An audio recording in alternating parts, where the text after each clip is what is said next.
Okay, good morning. This is part of the Shannon Consortium Take One Step initiative, funded by the National Forum for the Enhancement of Teaching and Learning. We're delighted to have Dr. Mark Glynn from DCU to present on the use of social benchmarking as a teaching and learning enhancement tool. Mark has thankfully taken time out of his busy schedule to go through some of the tools that he uses and the benefits of their application in teaching and learning. So I'll just pass you over to Mark. Hey, thanks very much, Seamus. Hopefully you can hear me okay, yeah? Yeah, everything's perfect. Excellent. Okay, so what we're going to do is talk about some social bookmarking and how it helps me. I use an awful lot of technology within my everyday practice, but all the time I'm looking for tools to try help with two things. I look from a teaching angle and also from an administration angle, how it can make my life that little bit easier, or indeed how it can make my students' lives that little bit easier. And I think social bookmarking is one of the best concepts that I've came across, and one of the tools that I'll be talking to you about today, one in particular, which is called Diigo, Diigo, excuse me, I find incredibly useful and very, very easy to use, which makes it all that little bit better. I have here on front of you here, there's 3 logos, Diigo, Dig, and Flickr, and indeed I could probably put up 10 more logos of different social bookmarking tools. But what I find about Diigo, that it ticks so many of the boxes for me, and without meaning to sound too stingy, one of the first boxes that it ticks is it's free to use. Which means it can be free for your students to use as well, which is always a plus in my account. So what I want to do is specifically talk about bookmarking websites. I do have Flickr up there, which goes on about sharing pictures, and then you can have CiteU, which talks about bibliological references and so on, and collecting news items could be Dig, but I'm going to concentrate specifically on Diigo for the purpose of this. So if we're looking about the typical student, right? The typical student, when they don't know something, they Google it, right? And in fairness, this applies to every student, undergraduate and postgraduate. And if we're honest with ourselves, it probably applies to lecturers as well. So the challenge that we have, right, whether it's lecturers or students, postgraduates or undergraduates, whatever the case may be, the challenge that we all have is actually searching the net efficiently, right? And everybody wants to be efficient, and everybody swears they are efficient, but not everybody does that. Everybody has their own systems, and it's the system that I want to share with you today. So I have a challenge really that when I go looking on the web, when I go looking on the World Wide Web looking for something, there are literally millions of websites that you can find, countless amounts of websites. And just for illustration purposes here on the screen, I've put up the Mozilla symbol there for to represent the selection of websites. And say you find a decent one, say you're lucky enough to find one that you were looking for. And what people typically do when they come across a decent website is they add it into their favorites section. But as you'll see here from my favorites toolbar, I have several folders and subfolders, and if I broke it down again, it'd be subfolders underneath that, again, where I found a decent website. But let's just say I found something and it was on the cost of space travel, right? I'm just looking at the folders that I have there. Well, do I store that in financial, or do I store that in NASA, or do I store that in links, or where do I store it? And the old way I used to do it was actually make 2 copies. I thought I was fair smart. I found a website, really liked it, said, oh, I'll store it in this folder and the folder. And indeed, I'll store it in another folder too, because I know it's related to something else. Excuse me. But the problem that I had was finding that site again the second time. And you'd go on, and I was a demon for it on YouTube, because I'd find a decent video explaining a concept exactly the way I liked it. But then I'd go in and click the exact same search terms, or what I thought were the same search terms, a day later, a week later, or a month later, and come up with a different selection of videos. So no matter where I stored it, and remember, these folders are just in my Mozilla Firefox browser, I sometimes accessed it on Google Chrome, or maybe did I access it on Internet Explorer or Safari or so on. And each one of those has favorites, and each one of those favorites can have folders and subfolders. So the trick is the retrieval challenge. That's what I call it, finding it again and again. I'm going to compound that challenge a little bit by just explaining my computer history, but I know everybody else would have something pretty similar.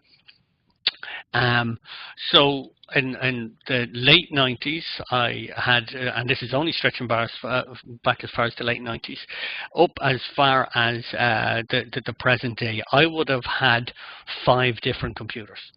So that's 5 different versions of Mozilla, 5 different versions of Chrome, 5 different versions of Internet Explorer. Each of those have folders in them and subfolders. So the retrieval challenge has just became an absolute nightmare for me. And when I brought my brand new computer in 2002, I lost all the favorites that I had from 1998 to 2002. So do you see where I'm going with there? This is where the retrieval challenge becomes so difficult. Now add into that, well, I had 3 laptops in that time. Actually, if I'm honest, I probably had 4 or 5 laptops in that time. And then, of course, you have your mobiles, your tablet devices, all sorts of devices. You could be out on the bus and find a deadly website, but you want to find it again the following day when you're on work. So, you know, there has to be a better way. And to me, tracking bookmarks through this way, through the favorites on individual devices, is just an absolute no-go. Right, and the way that does it for me is this thing called Diigo. Okay, so Diigo is it's a free tool, right? And what it allows you to do is add tags. So if I can bring your attention towards the bottom of the screen and just above the words Dublin Institute of Technology, you will see on the 6th of July 2012, I tagged this website. I added this to my favorites if I'm using the old terminology. And what I did was I added several phrases or several words that would help me remember what this website was about. And the phrases or tags are represented in the gray boxes. So DIT, ELSS12, social bookmarking, 2012. Each one of those are tags that will help me remember where it is. So they take place instead of putting it in folders. Excuse me, just as I take a drink of water. Excuse me. So by using those tags, I can put in, you see here, I have several tags associated with it. I've whatever, 1, 2, 3, 4, 5, 6, 7 different tags. I could just have 2 tags if I wanted to. I could have 20 tags for each site. So whatever helps me remember. So I want to go in and actually show you this in action and show you how easy it is to actually do this. So I'm going to come into Google Chrome, where I have a particular website open here at the moment, and it's the Jennifer Burke Award. And let's say I want to remember this particular website. So I have put in a Diigo extension on my Google Chrome browser, but you can put it in Mozilla, you can put it in Internet Explorer or Firefox or so on. And I literally just click on the button. Click on the button and it opens up a whole load of options. The very simplest one we're going to look at is we're going to click Save, because I want to remember this site again. What it does is it automatically captures the title of the page, which here we have Jennifer Burke. It allows you to add a description, whatever description you want, and then allows you to input tags. So this is Burke, this is Award, this is, and you will see as I'm typing it up, it starts to call up tags you've used in the past. And so that way you won't get like different versions of different tags. So straight away, these are keywords that will help me remember this particular website. So I want to actually go in and show you that in action, but I'm just going to click Save now at the moment. So I now have saved this site, and you will notice in the extension up on the top of the screen, the Diigo icon now has a little red tag in it. Essentially, it's a bookmark. So where are all my bookmarks gone? My bookmarks are in my library, okay? So I'm going to go into my library, no matter what device I'm on, whether it's my mobile, my tablet, my computer at home, my computer and work, I can just go into my library. And the library is an address here, which you will see up the top of the screen. Okay, here it is. Jennifer Burke Award was the top. Now that description was a bit of garble I just typed in. But you will see that I have over 4,000 websites that I have favorited, that I have bookmarked. How the hell am I going to be able to actually find a website that I like? Let's just do it by searching by tags. For example, I'm looking for a Moodle video I found on YouTube, and I remember it being particularly good. So let's type in Moodle first of all. Let's type in YouTube. And let's just type in Moodle first of all, and let's see where that goes, right? So now it came up with 308 Moodle favorite websites that I've found. I want it to be a little bit more than that. I want it to be a YouTube video. So now I've gone down to 56. So since I've started using Diigo, I've highlighted 56 different Moodle videos on YouTube. But I want to go down a little bit further because it was a excuse me. It was a Moodle video on YouTube, and it was about groups. So let's just see. Well, there we go. Within a couple of seconds, I was able to filter down from over 4,000 websites to exactly the URL that I was looking for. Very, very easy to do. And as I said, this is available for me on any device. And actually, it's available to anybody on any device if they want, because if they type in my URL, which I can make public, and I've chosen to make public, they can see my favorites and search in exactly the same way I searched. Now, when I'm adding to the site, when I'm creating a site and clicking on save, I have the option to make it private or not. I also have the option to read it later, because maybe you want to read it when you're going home on the train and there's no broadband, but you can read it offline. Maybe you want to share it to some of your colleagues, you want to share it to your class, you want to share it to a group of colleagues in work that are working on a particular program to you, and you can share it with whoever you want. You can share it with your mother or your brother, it doesn't really matter. Okay, so it's very, very simple concept on sharing websites, or saving content and remembering where it is and how to find it again a second time. All right, so that's the idea behind it. Just to give you the DIT example I used when I was studying in DIT, I came across a whole load of papers that were useful to me. So I type in DIT. And up pops 21, and maybe I know it's a paper, so let's go through all of my bookmarks, and there. It was a paper that I looked at. It was written by Hughes, and it was in DIT, and it was a paper released on Wikis in 2012. Straight away, I was able to filter through my marks. So this is incredibly useful for students and staff in this particular way. Where it becomes incredibly powerful, and I'm going to come back to the PowerPoint now just for a few seconds. Where it becomes incredibly powerful, and this is where the social element comes into it, is, and I touched on it when I was doing that demo where I said you can share with people. So what you're doing is you're getting web links which you found interesting, and you're sharing with relevant people. But let me flip that on its head. What you are doing is you're filtering the internet for people that are relevant to you, people that are close to you. So let me put that in a teaching context. You can filter websites for your students and say, these are the websites that are relevant to my course. Or better again, they filter the website for you.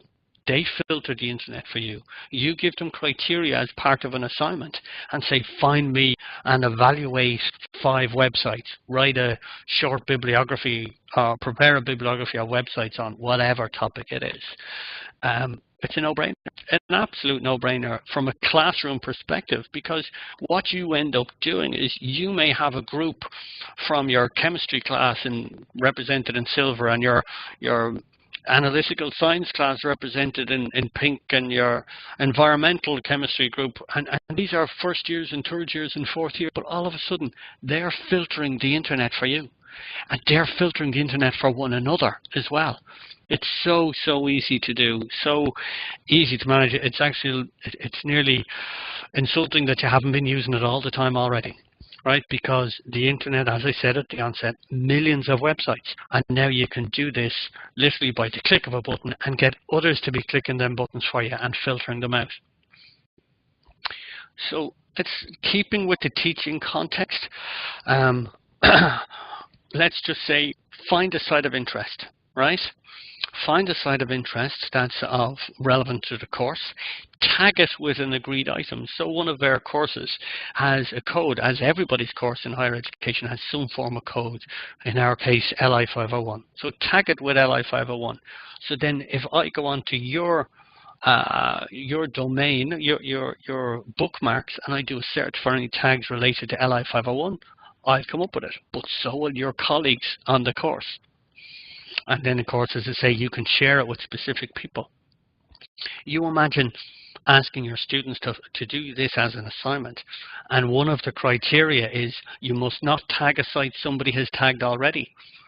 So that way, if you have 75 students, you get 75 different websites.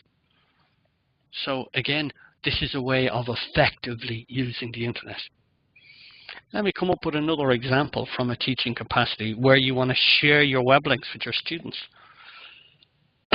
Typically what people do is they share on a Word document. They say, here's the URL. Maybe they may be a little bit adventurous and put a little summary underneath it.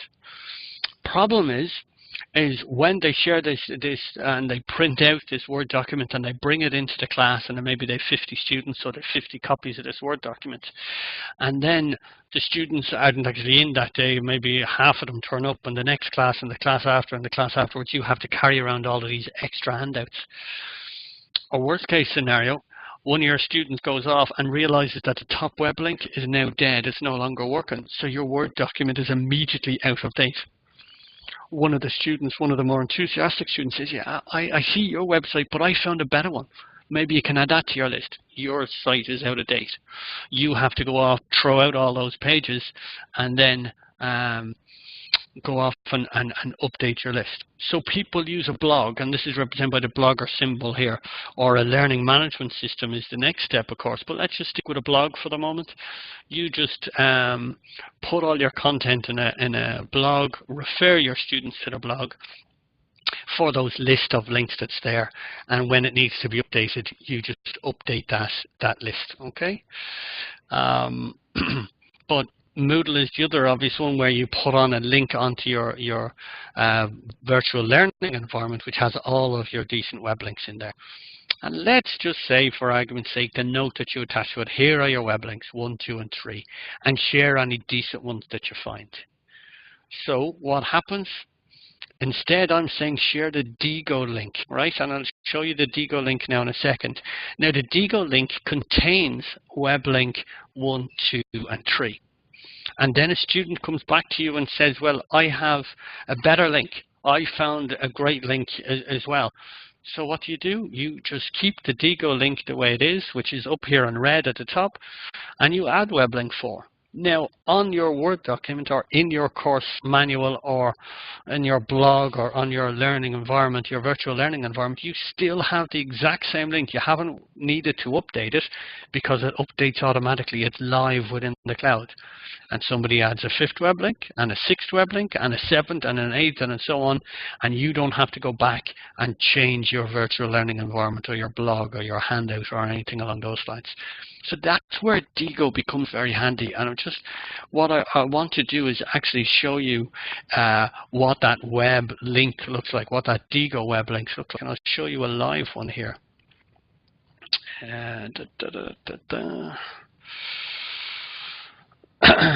So let's just look at DCU. So my web link for all of my DCU links are here. It's just highlighted up the top, so it gives me my username, diigo.com/user, my username, Mark Glynn, and then /Diigo. So let's take the course that I mentioned there earlier on, LI501. Any courses that I had in, sorry, it might help if I tag properly, or type properly. There's 29 links which I found useful for my students. Now, I share that web link that's up the top. Right, if I share that web link, and let's actually add this other web link onto it here, and let's just say that's LI501. So LI501, save. I come back to my Diigo library, I refresh my page, and there it is. There's my new web link up there. this address hasn't changed. So if that address is on your virtual learning environment or in your blog or in your module handbook, it doesn't need to be updated. It's so easy to do. The other bits that I want to go through within Diigo, which make it incredibly useful, let's just come into a site again. Let's go into the Jennifer Burke Award again and click on the Diigo link. As you see the Diigo button here, maybe we want to annotate it.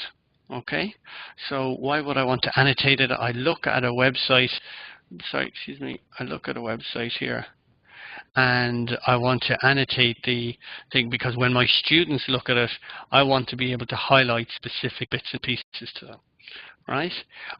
Maybe I actually want this highlighted in blue, and I want that one highlighted in pink, or whatever the case may be. And you can do that as often as you like in so many different features. And when you go back to visit this site again a second time, say for example this is a long paper that you actually want to highlight particularly useful bits, when you go back to this site again, all your bits are highlighted. Well, you can also add a comment in. So let's add a comment in here, and Jen was brilliant. Okay, I actually didn't even have the pleasure of or the privilege of knowing Jen Burke, but I've heard so many good things about her, so I'm going to bookmark this site and put in the comment she was brilliant in there. So this is a handy way for you to annotate sites, and if you're coming back to them next time, you don't have to start from scratch and reread them and so on. Put this in a teaching context. A student submits an e-portfolio to you, submits a website that you need to actually annotate and grade and give feedback on. You do that, you annotate it, you put in whatever comments you like, and now look what happens now in terms of share, right? You share this page, but what you're going to do is you share this annotated link. So the annotated link that you have, this particular URL, you can share that with anybody. I could share that with Seamus now, and when he logs onto that site, instead of logging on to jenniferburkeaward.ie, which is the plain site that everybody else can see, he will see the jenniferburke.ie with jenniferburkeawards.ie with my annotations on it, with my comments on it. So you imagine that where you're giving students feedback on their work. Because a lot of institutions say, oh, we need to provide an e-portfolio, or you need to provide this, but they don't have the resources to actually provide a proper platform for the students to create it. So they end up creating their WordPress or their Blogger or their Yola or what else have you. This is a way around it. This is a way you can actually do it. You can email that to people, you can put it in your Facebook or your Google account, and indeed you could tweet it if you wanted, and tweet it off to your class. So this is where the social aspect becomes very, very useful. And if I just wanted to go in here then too, let's just go under here and back into share again, right? Back into share, and what we want to be able to do, oh, sorry, no, I'm after clicking into the wrong thing.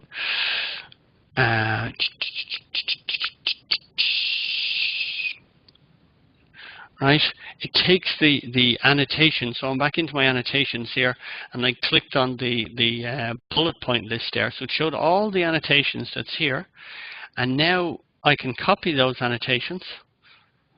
And let's come into my PowerPoint file, and let's just say, for example, if I wanted to come into a PowerPoint file and add some stuff in there. So what it's going to do is it will paste. There's all those, the award or the text there that I've brought in from that website is just after texting onto my PowerPoint, all of the different annotations that I'm after taking off. And now they are in bullet points and so on, but you can just edit them just like a normal text contribution. So that's why I find Diigo such a useful, powerful tool for me going forward. And the final thing that I'd like to say about Diigo, and I will move on to one other tool if the time permits, but the final thing I'd like to say about it is the concept of groups. So you have my library, my network, my groups, and the community. So I have people all over the world, all over Ireland, which I would follow on social media, or I would be friends with, or whatever the case may be, and they surf the internet every single day. So why can't I take advantage of their time and effort? And I do exactly that, because when they tag a site and decide to share it with a group, they're sharing it with me if I'm a member of the group. I can create a group on Moodle users. I can create a group on Tell Week for this particular National Forum initiative. And they are surfing the website for me. They are filtering the websites for me. And if I come into one of my groups here now, and let's go into a live group just to be sure. And I will go into my library again. I actually already have it open here. My groups. So here's one now, e-learning for educators. Since the last time I've been into this group, 4 new sites have been done. So I've done nothing else here. I've went off and I've had me bottle of wine or me cup of tea or what else have you.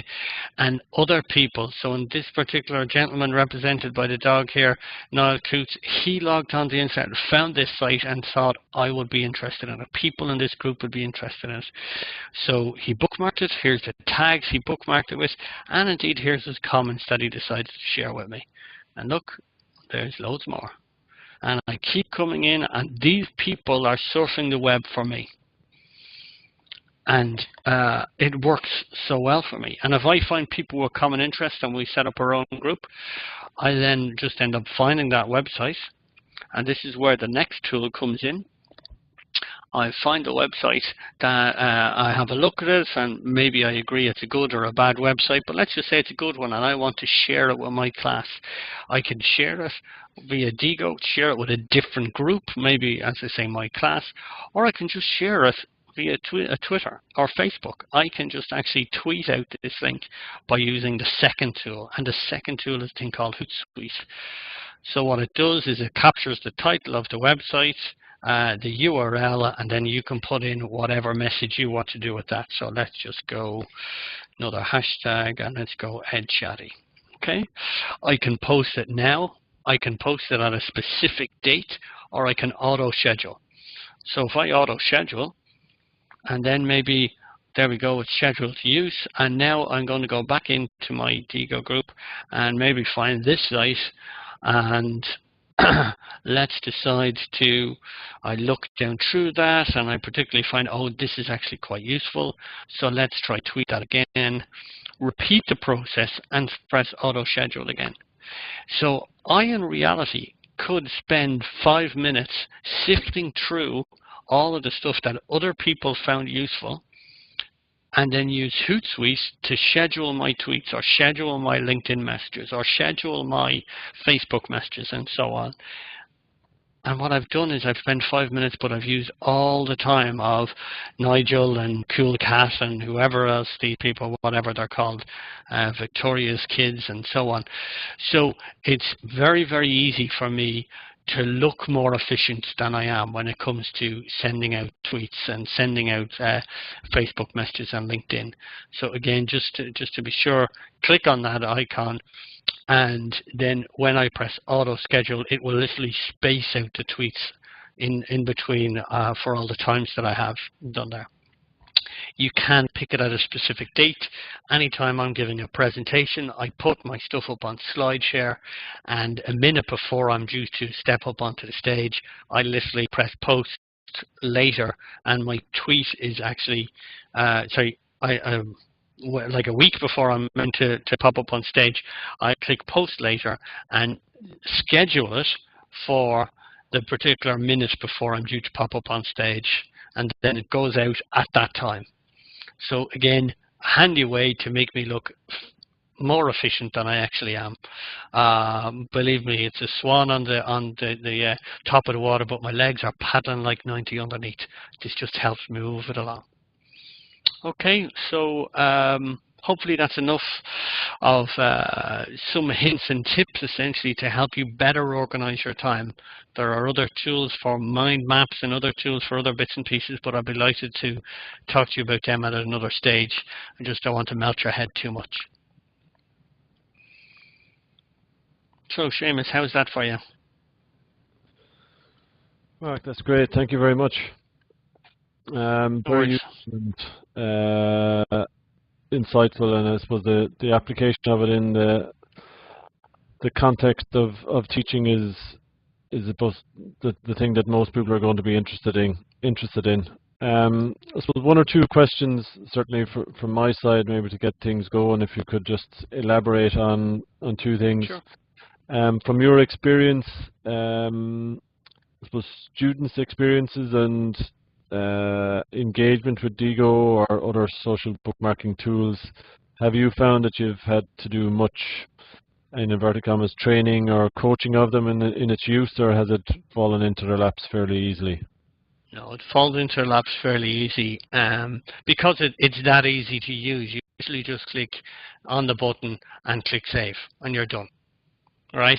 If that's all they do, they want to find it just for themselves and they don't want the social element of the bookmarking, fine, it's done. Mm-hmm. Or if they just decide I'm going to share it with my group and, if I go to save, and I click on save and I share with a group and they share with their class group, if that's all they've done, fine. But I do feel, and this is the same with all tasks, nothing to do with Diigo by any stretch of imagination, but if you want students to engage with it, you need to give them a reason why they should engage. You need them to show the benefit or see the benefit of them engaging.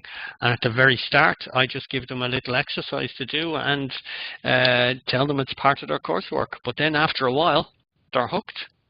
Mm-hmm. Once you get them in there, they're absolutely hooked. And you see, the problem is, and particularly with first years, they don't know how to surf the internet effectively. You ask anybody to search Google and they say, oh yeah, no bother. But have they ever heard of the advanced search in Google? Like, and again, you click on google.ie here now at the moment, right? And they will just search in and they will go, I don't know, let's just pick on chemistry here, for example. And they think, oh yeah, this is exactly what I want. It's on the first page because they never scroll past the first page. This is what I'm looking for, and I click on it. Whereas if you tell them to be a little bit more specific about chemistry by maybe typing in the words in inverted commas, right? Or, and let's just see, we end up filtering it down. So we've now gone down from what did we end up having before? We now have 376,000. What did we have before we just searched chemistry? 316 million. So if I come back to that one and maybe do an advanced search a little bit more and filter it down, and I just say I just want to look at Irish sites on forensic chemistry. Right, now I've gone down to 474. So students think they know how to use the internet. There's this whole concept of digital natives, which I don't really buy into wholeheartedly. So when you show them tools like this, just like the advanced search there or the Diigo, they'll lap it up. They'll absolutely lap it up. Mm-hmm. Very good. And as I'm presuming, particularly, I suppose, in the group context, where it's a piece of an assignment, there is some requirement for moderation then from the lecturer's point of view, where students don't start adding content that's not relevant or that's inappropriate into that Diigo group. So let me just come into one of my groups there and show it. So in the group that I actually own, so let me come back in here. LI501, manage. I can manage who's actually in the group. I can specifically say who has controls to do what in the group, but more to the point, if they put up something that is not relevant, I'll just delete it. So this person has put something up and I just delete that link because it's offensive or not relevant or whatever the case may be. Easy as. Sure. So it's very easily done. And if you are going to use it in an education context, you just sign up for an educator's account and it's free, and then you just upload an Excel spreadsheet which has the students' email addresses and it'll automatically create an account for them. All right. Okay. So very good. So it's very easy. They don't even need to go through the creation of the accounts and how to set it up and all sorts of other bits and pieces. Do you have a hashtag for the week itself in terms of Twitter? Yeah, it's T1 step. T1 step 1. I tell you what I'll do. I will send you a link which will have on tutorials. Here we go. So this is tutorials on how to use Diigo. So let's just go. Use Hootsuite, practice what I preach. I should have waited for the page to log on. So what's your hashtag again, sorry? T1 step. How to use Diigo. There you go. So now that's all gone out to you. Excellent. And that shows you there's a series of small videos in there to show you how to do various bits and pieces within Diigo. Okay, excellent. So there you go. I waffled on for a little bit longer than I'd intended, so my apologies about that. No, it's all very good, very useful. I'm just checking to see here, have we got any questions in from anybody? Just one second.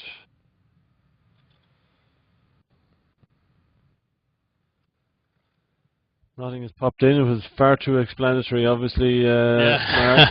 Either that or they all fell asleep, Seamus. One or the other. One or the other. You know you weren't meant to agree with me there. You know that. Yeah, I know, yeah.